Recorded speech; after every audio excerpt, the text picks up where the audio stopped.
1 Coríntios 10, bota a partir do 1. Olha aqui o que o apóstolo Paulo diz: pois não quero, irmãos, eu não quero, gente, porque ele está falando com a igreja, não quero, irmãos, que ignoreis o que aconteceu com os pais, aqueles que vieram antes, né?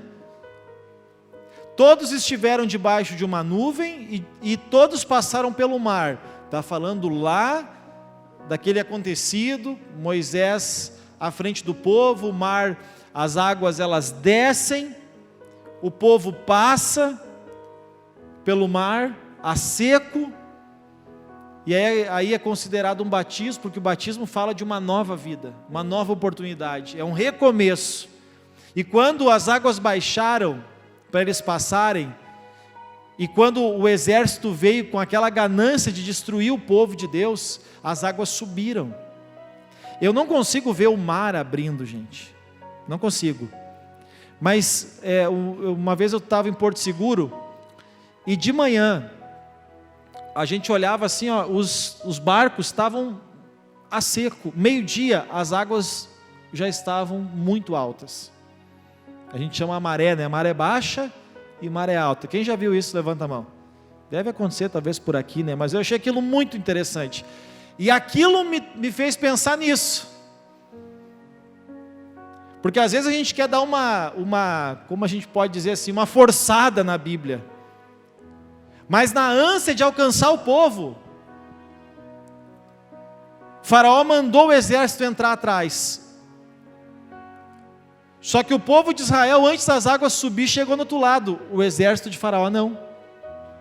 E aí morreram afogados. E aí eles tiveram a oportunidade, agora sem a escravidão de Faraó, recomeçarem. O batismo, por isso está dizendo aqui, na nuvem, no mar todos foram. Aquilo já tipificava o nosso batismo de hoje. E todos comeram do mesmo alimento espiritual.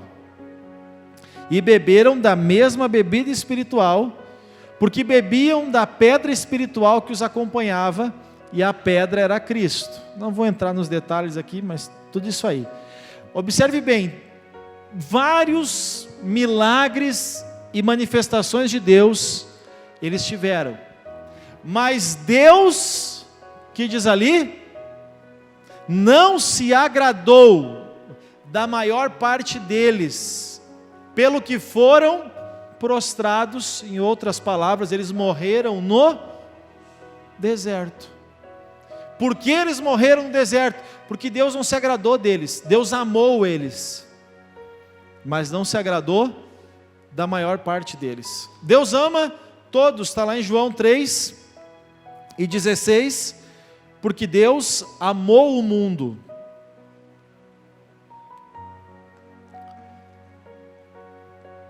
de tal maneira, que deu seu Filho unigênito, para que todo aquele que nele crê não pereça, mas tenha vida. Deus amou o mundo, Ele não amou alguns. Deus não ama nós mais do que os outros. Deus amou todos iguais. Agora nós temos que saber, compreender e entender o que é o amor e o que é a justiça. Pelo amor, Ele amou a todos, mas Deus também é justo, e na sua justiça e nos seus padrões, Ele não se agradou da maior parte daqueles a quem Ele salvou, e aí morreram no deserto. O que é o deserto hoje? O que é o deserto hoje?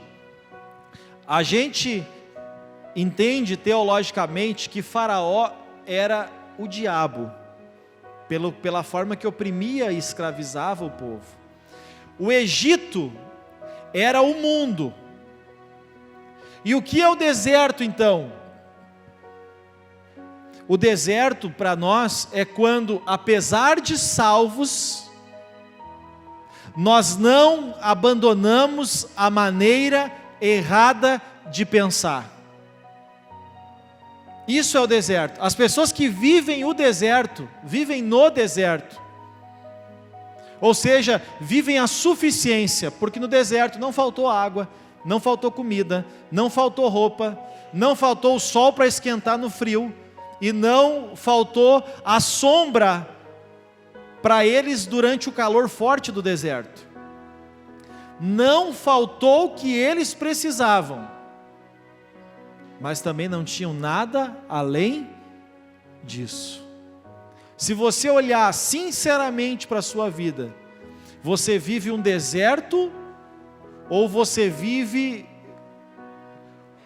de uma maneira que a sua vida ela tem para você e tem para aqueles que procuram socorro e ajuda em você? Como você enxerga a sua vida? Não estou falando financeira só, emocional, conjugal, relação com os filhos, relação com os pais, relações intersociais, profissional, financeira também, espiritual. Você tem sobrando ou você tem falta? O deserto é a suficiência.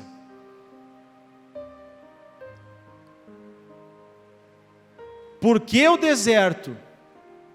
Quando nós estamos vivendo o deserto, a gente tem que ligar a luz de alerta, porque Deus não está se agradando de nós. O deserto na vida é quando Deus não está se agradando de nós. Eu creio na salvação de muitos, mas Deus, Ele quer que nós desfrutamos daquilo que Ele preparou de melhor para nós.